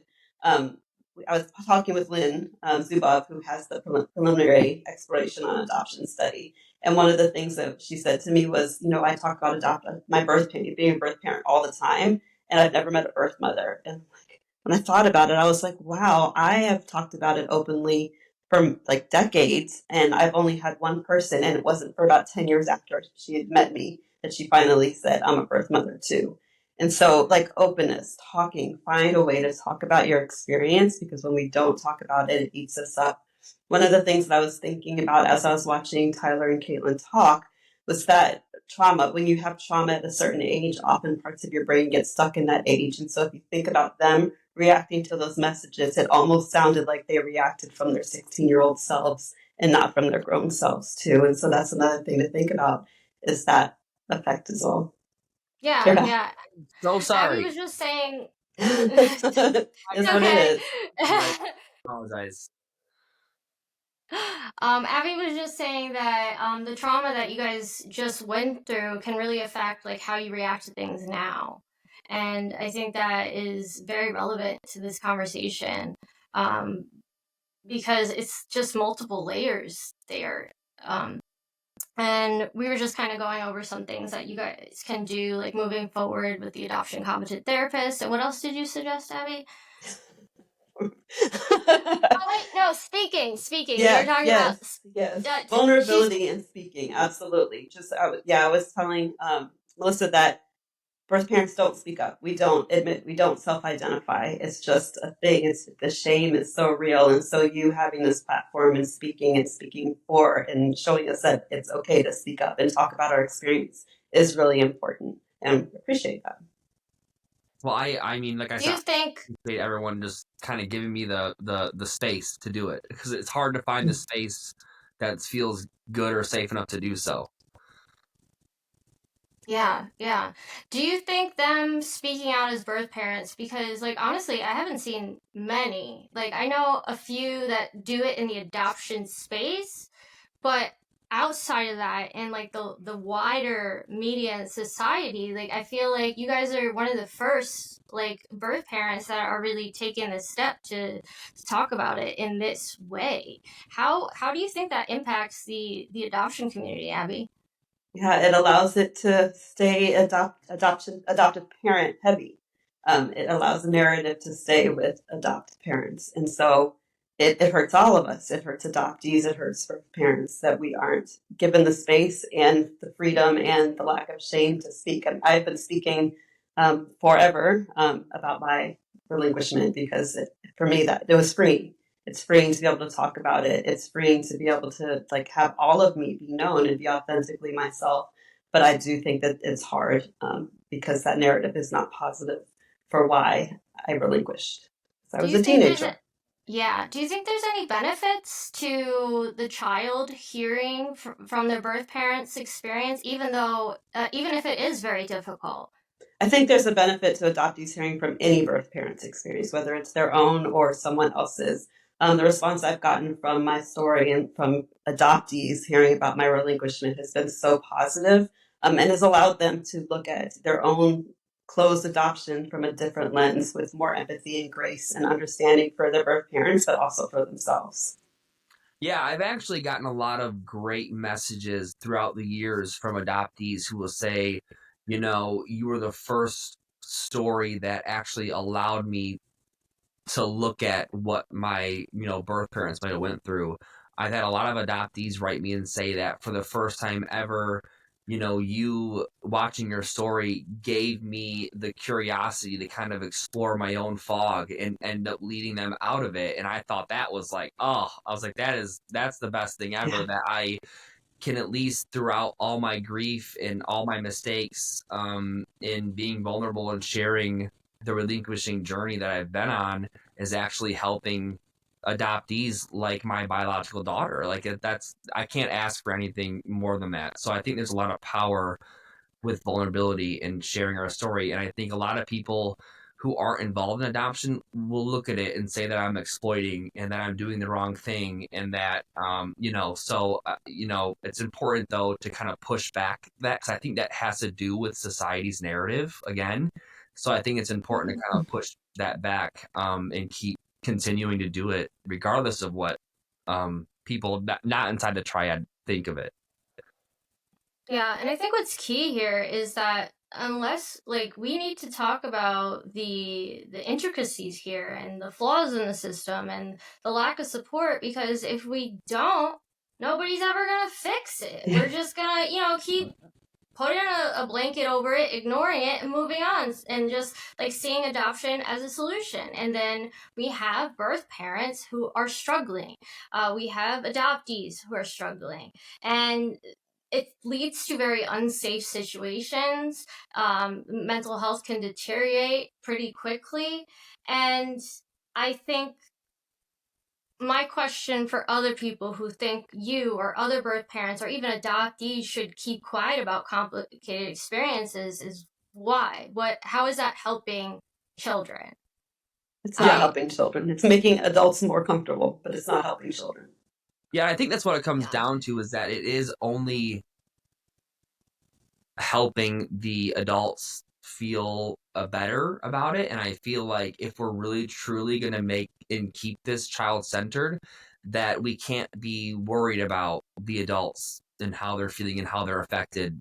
And maybe not worry about it, but let's not prioritize it. I think the adoptee should be prioritized. And I also feel like there's a huge difference with birth parents sharing their story, because a lot of people will say that, I'm doing the wrong thing for my daughter by sharing the story. And I've heard the opposite from people who are actually involved in the triad, and they say, listen, like, I would have given anything to have literally watched my birth parents and how they felt in real time after visits that we've had. And so those kind of things being documented on TV, some people can say that it's exploitation. I look at it like a transparent lens for an opportunity to educate and to learn more and get a deeper understanding. And so that's how I feel about it. Abby, when you share your story as a birth parent, obviously you're not a reality TV star. No. That's in the media, but as a normal everyday citizen, how would you say the reaction has been by people in your life, strangers? Yeah, well, first of all, thank you for calling me normal. No, the reaction has been really positive, and I think that part of that is I didn't start sharing my story very publicly, like online and social media, until I could share it from a very healed place. And so I share it from a very balance of this is the good. These are the things that happen that are great from my adoption. Nothing really great from relinquishment, but these are the great things that happened from my adoption. Mhm. And these are the things that I'm really critical about. And because I share it from that really balanced place, that people are able to hear my message really well. I'm also very, very honest about it, and have done a lot of reflection on just my journey. I mean, it really wasn't until about 5 years ago that I realized that I had been coerced into placing my child. And when I think about that, I mean, 5 years ago, I was like 48 years old. I relinquished at 17. How in the world did I not see the coercion? And that's because I was taught not to, because I didn't grieve. And because 2 weeks after I relinquished my son, my parents sent me to track camp. Like, that was my, get over it kind of thing. And so people are really, really responding to the vulnerability from which I tell my story, and from really the healed place and like the balance. If you don't mind me asking, are you in contact with your child? So my son is one who goes in and out, and he's currently no contact with us right now. It's been about a year. But yes, so I think that this is probably the third round of no contact in the 15 years since we reunited. Yeah, I think that is very normal, like you mentioned. It is. But also, I feel like we don't talk about it enough from the other end of birth parents also withdrawing. And that's something else I saw people talking about, like, like they didn't see Carly for a year or two, or whatever it was. Like, why do they care now? And it's this whole emotional thing that it's complicated. You can't just say like, you didn't want contact then. Okay, guess you lost that forever. Like, how is that a good option for anybody here? Yeah, no, I went through a lot of just really hard times with our reunion, specifically dealing with my son's adoptive parents. Those were the times when I withdrew, when I felt jealous. I was, really, really just torn up by the fact that they got to watch him grow up, that they got to do all of these things that I didn't. And there were times for my own sanity that I had to withdraw from that. I just couldn't deal with it. And I think that that's just as normal as an adoptee, seeing the family, the relationships that they could have had on their biological side and needing to step back. It's a two-way street. There's just so much loss. Would you say that it's typical for the birth parents to also, wave back and forth between contact? Yeah, I think that it's not as typical because we've been, so desperate to find it. But I think that it is just, yes, absolutely. The feeling of wanting to withdraw is definitely there, especially when you're dealing with an adoptee who comes in and is feeling like, my son has said to me, you abandoned me. And I know that, like, I was 17, I was coerced. But yes, I did. And so it's hard to hear those words. And so, yes, I think it is normal for birth parents to also withdraw because it's hard. It really is. Yeah, I've actually never experienced like the desire to withdraw at all. I think, Melissa, I think what you're speaking of, I think, and which is, I'm glad you kind of brought that up because there's so many like rumors and conspiracy theories about people believing what's true or not. Yeah. But so after she turned 5, they went from every year visit to every other year visit. So it was always, so from the age of 6, it was always saw her at 8 and then saw her at 10 and then saw her at 12. And so the thing you're thinking about, I think, is when after Caitlynn's miscarriage, and her mental health went totally down the drain, and she went in and out of treatment centers for a few years. That was the time that we didn't send gifts like our normal scheduling was or had been. But we were always talking to Brandon and Teresa. We were always communicating with them during that time. We have never gone just like completely no contact at all. I think what you're referring to is there was a scene, I know what you're talking about, where they, Dawn mentions, how have you been with communicating with gifts? And I think people get the communicating with gifts part confused with communication just in general. We were always communicating with them. It's just that we were going through so much personal stuff with our family and Caitlynn's postpartum and her miscarriage and all that kind of stuff. Really a mental health crisis. And so I think that was a time that we were inconsistent with sending gifts, but we were always communicating. And so I never actually felt the need to withdraw. But I know what it feels like to not be the one to communicate because the adoptive parents can be sensitive, and I have a tendency to like sometimes not have a filter. So Caitlyn has taken a lot of the responsibility as far as communication back and forth goes. And so I know what that feels like to be like, listen, I'm not the best person to be talking with them right now, so I would remove myself in those kind of situations. But yeah, I guess I never heard of the I think what you said, Abby, is really important about being honest about being jealous is a real feeling, and jealousy creates kind of it creates a shame feeling in a cycle that kind of creates you to do things that you really wouldn't normally do, or things that you might regret. And so I think that's one thing that I have rarely heard from a birth parent speak about how they are jealous. And I think that that's natural, because how can you not be jealous when you're seeing them raise your child? And especially in situations like I think we had, where we were so young and felt that we had no choice. And I think that, like, when people talk about kind of coming out of your own fog as a birth parent, like, that was, being grateful, or you're so selfless. It's like, yeah, I was selfless because I was desperate, though. So, that's a totally different feeling. That, being selfless is described as a great thing, but when you're selfless because you feel desperate, fear. Yeah, it's fear. And so I think that was, I commend you for kind of saying it out loud that birth parents are jealous. We can't, It makes sense. It happens from the other side. My adopted mom has told me many times, like, oh, I'm jealous. I never wanted to lose you. These feelings are normal. Like, we all are going to, like, it's like growing up with a sibling. Even if you have the best life ever, at some point in time, you're going to resent them. You're going to get mad at them. Legally, you guys are technically not their family. But ethically and morally, and the reality for the adoptee is, like, you will always be part of her family, whether she wants contact or not. There's a very nice picture book called My Family Tree Has Roots by an adoptive parent. She talks about the child asking, like, well, how do I describe my family? Because the family tree assignment. And so finally the little girl is like, my family tree has roots. My birth parents are the roots that I came from.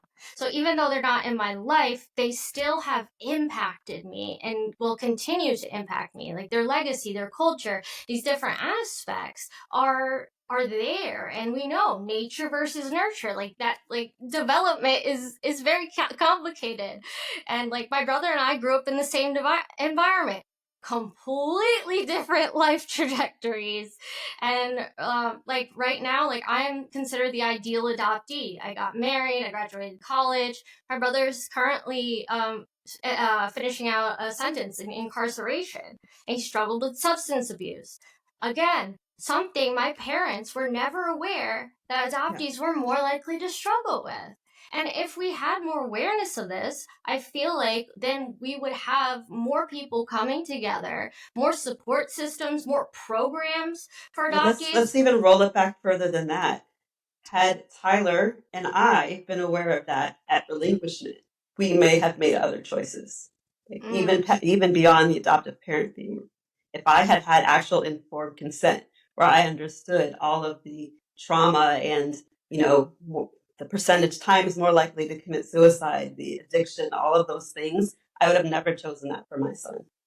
And I have to piggyback what you said, because I think the moment that I read this study from a genealogist and a neuroscientist talking about the maternal separation trauma, and honestly, that would have been all it would have taken for me. And absolutely. And me and Kate both agree that if we would have been aware that, pre-verbal trauma is inevitable and it is, like, guaranteed for the adoptee as a baby to experience, I mean, I would have been like, that's it. Like, that would have been enough for me to be like, no, I'll go home to my juggy parents and I will figure this out, I think it's super important. Like I said, education, that's the whole point of why we're doing this, is because that stuff needs to be talked about. And I also, as far as adoptive parents go, like, they have to deal with their own jealousy, like you said, Melissa, about, like, they're never going to share that genetic biology with them. And that, I know that has to come with an emotional cost and labor that, but I will say, I think that people will give a lot more grace and understanding to adoptive parents' fears and insecurities. And then when a birth parent voices those fears or insecurities, we're immediately shut down and definitely not shown the same amount of grace that adoptive parents get. So. Mm-hmm. And I just want to remind listeners too, when you are talking about the adoptive parents, you obviously know that's going to be personal to the child. But when you talk about the birth parents, this is something that Carly is going to be able to see. So every comment that people leave, and like, I understand having an opinion on things, but they also need to realize that this is impacting the child too. So, like, they are complicit in a type of harm. And I think that's just, like, part of the accountability here that we never really get to address.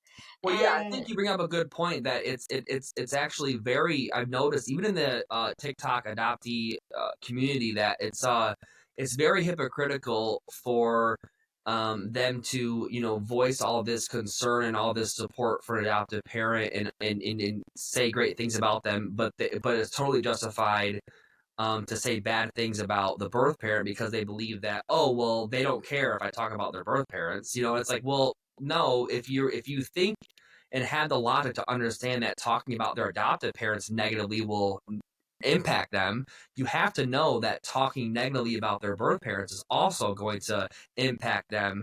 And I also feel like how irresponsible, because in a way you have a responsibility to let the adoptee know that whatever their feelings are is valid. And so if they're constantly reading the opposite of what they feel, like, oh, I should hate them, I should be only grateful for my adoptive parents, I should be mad at my birth parents, they're not going to feel the safety or the security to say the opposite of what the narrative in the comment section is. The whole thing in the beginning where you guys were concerned because you were hearing this information where your child was potentially struggling.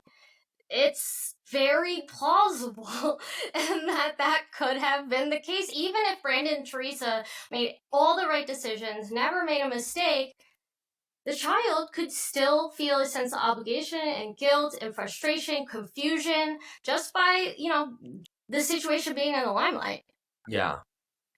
I think people don't really get that part. They're kind of just, and like I said, I think that has to do with just the society's death grip on that the adoptive parents are amazing, adoption's beautiful, birth parents shut up, adoptees be grateful. And that's like what, like those things are, if all those things are done, everyone's happy. It's the moment that we all come out and say the hard stuff that everyone gets really strong, fiery opinions about, which can be damaging. Mm-hmm. Good. I want to add that the adoption narrative hangs in the air the same way that all of the isms hang in the air, racism, sexism, all of those things. And it's something that we all breathe. And so it's part of all of our psyches. And so when you are thinking about commenting or speaking on someone else's situation, just take a second to really think critically about what you've learned and what you've heard and what you've inhaled about adoption and the adoption narrative. And take a second to think for yourself that there are all sides of the story. Again, I'll say over and over again, you can't have too many people love a child. And so think about the fact that birth parents love their children just as much as the adoptive parents do, for, in 99% of the cases. And so really think through that critically and just think before you speak, before you comment. 100%. And we talked about jealousy of adoptive parents and birth parents. Like, my mom really struggled with that. And it was one of the things that I heard from my own parents, that, I should feel grateful. I should, not even think about where I came from. It doesn't matter.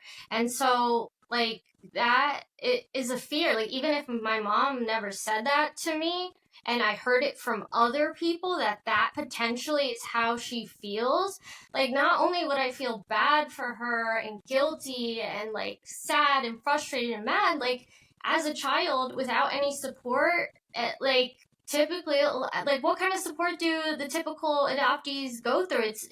To my knowledge, it usually isn't until something bad happens that they are put into therapy or for challenging behaviors. Before that, they're seen as the typical child who's fine. Yeah, absolutely. And then when they're put into therapy, they're the problem. And so, I can talk about that all day long. One of the things as a therapist I don't do, which is kind of controversial though, is I don't accept insurance. And I do that 100% because I don't want to diagnose an adoptee. I refuse to put that in record that there's a diagnosis when it's just adoption trauma. There is a thing. And until that's in the DSM, I will not diagnose an adoptee as having any kind of personality disorder or any other thing, because you're reacting exactly how you should react to a situation where you had no control. Wow, that is crazy. So it's anxiety, it's oppositional disorder, it's, reactive disorder, attachment disorder, it's all of these other things, but really you're reacting absolutely how you should react when you've lost everything that grounds you. Well, we got to get that thing updated, because that's why. There's a lot of things in there that need to be updated. So many. But just to continue what we're talking about, support for adoptees, that's one of the things that I'm really excited about this conference that we're all going to be a part of on November 8th in New York City, is the fact that we are raising funds for adoptee and foster youth mentoring. And that has been a vital part of many children's lives that has really helped them. And I've seen so many adoptees whose lives have completely changed just by talking to another adoptee who has been through a similar situation, because I know for me, I didn't meet an adoptee until I was like 25. When was the first time you met another adoptee, Abby? I was probably 20 something as well. Yeah, I think I was in college. Which is crazy because I was a transracial adoptee, so everyone knew that I was, but still no one disclosed to me. Yeah, that it's just kind of mind-boggling to think about that. And like, if it's this beautiful thing, if it's like nothing negative about it, like why wouldn't you want more adoptees to come together and like encourage that? And so that's why I really appreciate that nowadays there are at least like cultural camps, there are different avenues, there are classes that are adopted parents getting. And I just want to mention, like, because like this can seem like, oh, we all hate adopted parents. Like, that's not what it is about me. Like, I just want to be very clear. I love my adopted parents. I am like, my mom is like my best friend. And the thing is just like, we need to work together. And adopted parents, I have seen a change in these past few years. Like in my work, just seeing, I focus a lot in transracial adoption education, and the questions that they have prepared, the work that they're doing, reading books, interviewing people, listening to podcasts, doing everything that they can so they could be prepared for their child. That's something I never saw 10 years ago. Like that was unheard of, let alone in the 90s when I was adopted. So I'd like to ask Abby, like, have you seen more like positive changes in support from adopted parents in your work? Yes, absolutely. And I don't sugarcoat my message at all. And I'm welcoming all of these adoptive parent spaces because they want to hear the truth. They want the lived experience, and not just my lived experience as an adoptee, but also my lived experience as a birth mother. And so just having the platform and the openness to hear what might be difficult is completely different. And I was adopted in 1971. So, like none of my parents got none of this. My dad talked about how he got a little conversation about how my hair and my skin might be different. And that's all he remembers getting for any kind of conversation about adoption and what that might mean to our family. So yes, I'm grateful for this openness and the platform, and for all the adoptees and birth parents who are speaking up, because it really is opening that conversation. Well, it's just proof that what we're doing is working. I mean, it may be slow, it's not happening as fast as we want, but this work is super, super important, and that's why, we and Kate just feel so grateful that we were even able to walk into this community with acceptance. I know we have a lot of, oppositions, that people don't like us in this community, and I understand that, but I guess to those people, just give us time, let us show you that we're on your side, and we're trying to do what's right, and we're also open to criticism and learning from mistakes and fixing them and doing whatever we can to just kind of get this message and education out there the best that we can. Yeah, and I think, like Abby said, like that's all you can do. I don't think that like what kind of reparations could you do in this situation? Is like, who are you writing a check to? Who are you apologizing to when there aren't adults that have contacted you? And I think you mentioned like you haven't heard from Carly's parents either. So like, it's just the rumor mill right now, and just random people online who are saying like, oh, well, I heard Tyler apologized to adoptees and admitted to it. And then no one is saying admitted to what exactly, like what because we've talked to you and you very clearly stated what have happened. Yeah. Do you think anything is missing? I don't think anything's missing, because I honestly haven't said anything publicly, and I felt like the situation was so, just gritty and not understood, and so I didn't feel the need to do it publicly. I wanted to do it privately, individually, with each person that I had connected with, and I thought that was super important for my own accountability and what happened, and not necessarily as in a way of I'm admitting of what I did. It was more or less like, I understand the impact that this has had, regardless of what's true, what's not true, and that you guys are innocent in the crossfire, unfortunately. So that was my main reason for reaching out privately. But now that I'm doing this publicly with this interview, I feel it's just the kind of the layer that the natural next step to reaching out privately is to do it publicly and let everyone know the truth and what's happening, and just kind of go from there. I don't know really what else to do at this point. Like you said, I reached out to Dawn. I said, can you confirm or deny any of this stuff? I know that Braintree don't want to talk to us right now, but for this instance, maybe they would want to. And so that hasn't happened yet. So like that even also kind of makes this thing seem really catfish situation weird and not really valid. And, because I feel like I would have heard something by now.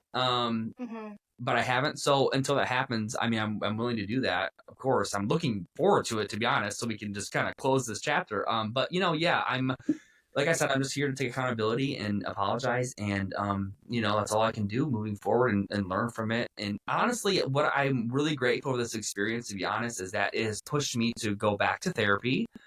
And it has pushed me to self-reflect about why this would even happen at my age. I'm 33. I'm shocked even at myself that the conversations went as long as they did. And so now I'm reading books on like what the psychology is behind being catfished and like being toyed. So I'm learning a lot. So the blessing in disguise from this is I'm trying to learn more. I didn't realize that catfish. Abby, you mentioned earlier. Yeah, I was going to say. Trauma. So one of the things when you went off that I mentioned is that when we have really impactful trauma like relinquishment, often our brain gets stuck at that age. And so what I imagine happened is you receive those messages and you're reacting from that trauma of a 16-year-old and not from a grown person's thought process. But I feel like that's kind of where that awareness, like that's what I'm apologizing for, is because that shouldn't have happened. Like it's my responsibility to heal that trauma. And just because I did this thing at 16 and it may have, stunted me, or it may have maybe, drawn me back to that emotional state of mind or that age, it's not an excuse. And so I'm trying to like for me personally, like my curiosity for understanding is what heals me. And so I want to know why I got so wrapped up in this catfish situation. I want to know why my critical thinking skills didn't take over and why this happened. And so that's kind of where I'm also learning about a lot of these online, even with online dating situations, people get like, it's a whole thing. It kind of, the manipulation tactics that people use with wording digitally is strange. And so I'm learning a whole bunch. Trying to, So I will suggest IFS therapy to kind of get to some of that trauma from the 16-year-old self. And what is that? Internal family systems. And so it looks at those parts in you that come up that take over your normal self. So if you think about the movie Inside Out and all of those parts inside of Riley, so one of those parts is that traumatized 16-year-old and what happens when you felt threatened in this situation and felt like you needed to jump up and protect. That was that part of you that came up that was probably different from who you would be in your normal balanced self. And so I would suggest finding a therapist who does IFS. Okay, great. Thank you. That's a great suggestion. I've never heard of IFS. I've heard like CBT, the feedback one. Yeah. Like there's all sorts of different so many. And one of the interesting things about like therapy and like psychiatry and like finding the right person is like I tell people who are like nervous about it, it's kind of like speed dating. Because absolutely. Like you're meeting different people, you might click, you might not, and that's okay if one therapist doesn't work for you. Like there's somebody out there who would be a better fit. For parents who are listening, adoptive parents or caregivers who are listening, what kind of support would you suggest that they lean into if their child is struggling or might be experiencing questions about whether or not they want open or closed adoption? Yeah, I love the idea of mentoring, adoptee mentoring, getting someone who has lived experience. Again, always an adoption-informed therapist, support groups, all of those places. We're out there. We are out there in the community now. Take advantage of it. Yeah. And I think because of COVID, like fortunately, unfortunately, there are a lot of online options now. So many. Monthly meetup groups. There are different ones for different cultures. I know there's a South American one.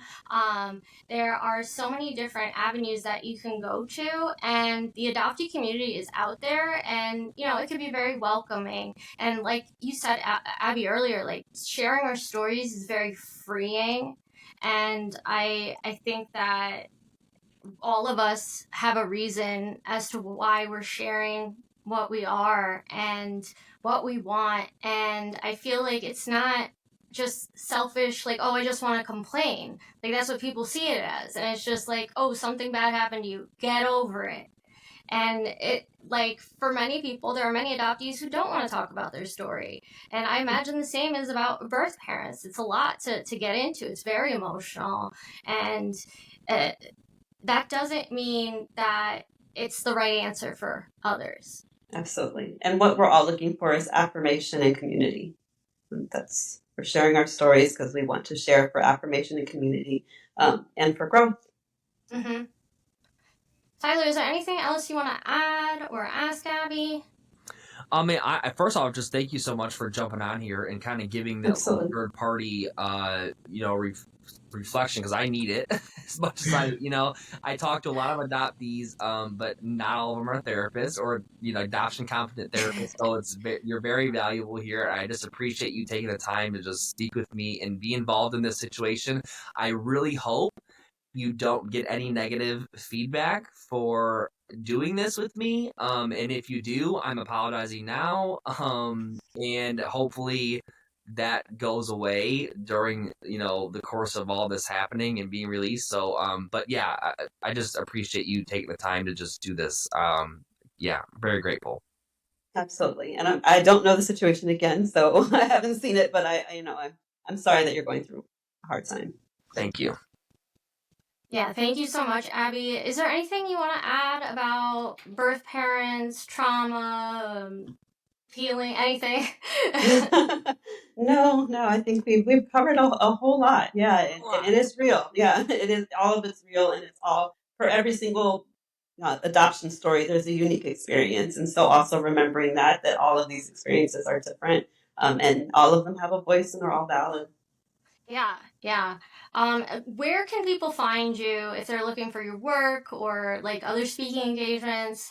Yeah, easiest is adoptingprivilege.com, and that's the website for my book, but also has links to everything else. So for ways for people to reach out and book me or just come talk to me, or I'm licensed in Texas and Maryland, so anyone who is looking for therapy and is an adoptee or a birth parent, I'd love to hear from you. What's your book title? Adopting Privilege. Okay. Beautiful. So make sure you guys check that out. Again, I just need to plug our conference, Adoption Changemakers, November 8th, 2025. So it's in a few months. We will be raising money for Adoptee mentoring and foster youth mentoring. So we are going to have an array of amazing speakers. We're going to have birth parents. We're going to have adoption competent therapists. We're going to have adoptive parents. I am actually co-hosting it with an adopted parent. And I feel like this is another way that we can give back. We can make progress in this area and just keep moving forward, because that's what we have to do. We just have to get comfortable being uncomfortable, making these tough conversations happen, and just being open with one another. And I hope that's what listeners get out of this, is just understanding a little more openness and understanding and empathy towards adoption situations, and just understanding that it's not just black and white. And I think it would have been a whole other different situation if it was something nefarious and creepy and, like you were asking for money or like physically trying to like get in contact with somebody. Like it wasn't like that. And I think like we need to also like see what things are on a scale and not just throw rocks at you just because you had a very tough time navigating the situation. I think anyone would. And I would have anyone listening also ask, what would you do if you were a birth parent in this situation? How would you react? And if you were the child, what would you want? What kind of support would you want? And again, like we have to put the children first. And I just want to reiterate too, like as an adoptee, I find it very powerful that Tyler and Catelynn and you, Abby, all share your story as birth parents. I do think it's very helpful. It is helping change things. And I think like the more we do this, the more progress we'll make. Yeah, I actually have one question because I'm not an adoptee and you two are. Considering this public, 16-year-long documentation of post-relinquishing, like, what would you like to tell other online creators? Give them a little bit of advice of what not to do or what to do when they're making content about our story, which involves Carly. I think I mentioned earlier, remembering at the forefront that regardless of their opinions on it, you and Catelynn are Carly's parents. You're her biological parents. And even though those ties are legally severed, emotionally, genetically, Carly will always be tied to you. And it doesn't matter if she does want an open adoption or doesn't in this term, because no matter what they're saying is going to impact her. And I think there's a way to add criticism to a situation while also not personally attacking and vilifying, unless you have like 100% concrete proof that something like illegal happened. Like that's a whole other situation. But in situations where these rumors happen, like it's not healthy. I get it. That's a way that people make an income nowadays.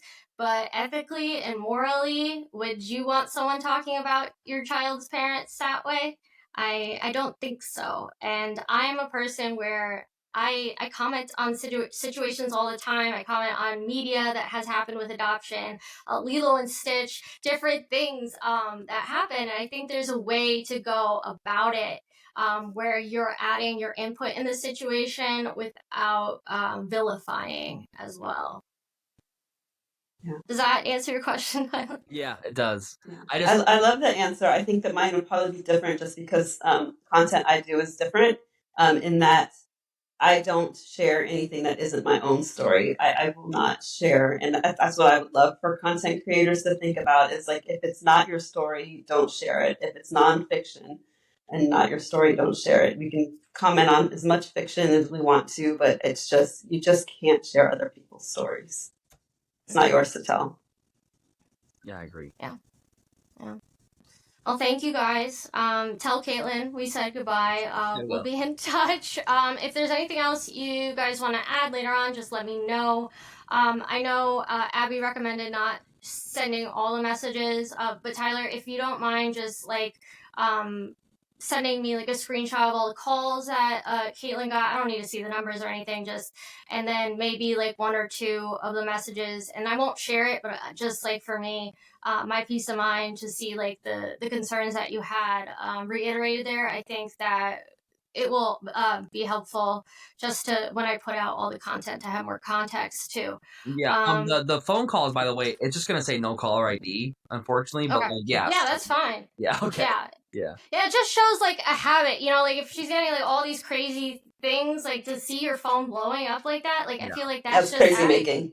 Yeah. And you were 16 when you went on the show. This has been a huge part of your life. You didn't have a typical childhood, and I think that needs to be factored in. Yeah, I agree. Yeah, factored in for you too, is in giving yourself grace. Yeah, I'll work on it. It starts there. I mean, you've apologized to the adoptee community, but you've got to do that work inner too. You've got to give yourself grace. Yeah. I think like moving forward, like you said, you want to keep boundaries and not talk about Brandon and Teresa. I think that's a good step. And like just being willing, like you said earlier, you're willing, if any parent who actually is a parent of a child in this situation reaches out to you, you would be willing to talk to them and apologize. And yeah, I don't really know what anybody else wants from you at this point. A pound of flesh. Yeah. They want my head. As with all of these and social media things, like it just is, and this too shall pass. It really Thanks so much for joining me today. If you enjoyed this episode, don't forget to subscribe and leave a review, and check out my books from your local library. For more conversations on adoption, check out Adoptee Thoughts on your favorite podcast platform. And if you want to learn more about my work, head over to adopteethoughts.com or search Adoptee Thoughts on any social media platform. And remember to keep leaning into the uncomfortable, because that's where real growth happens.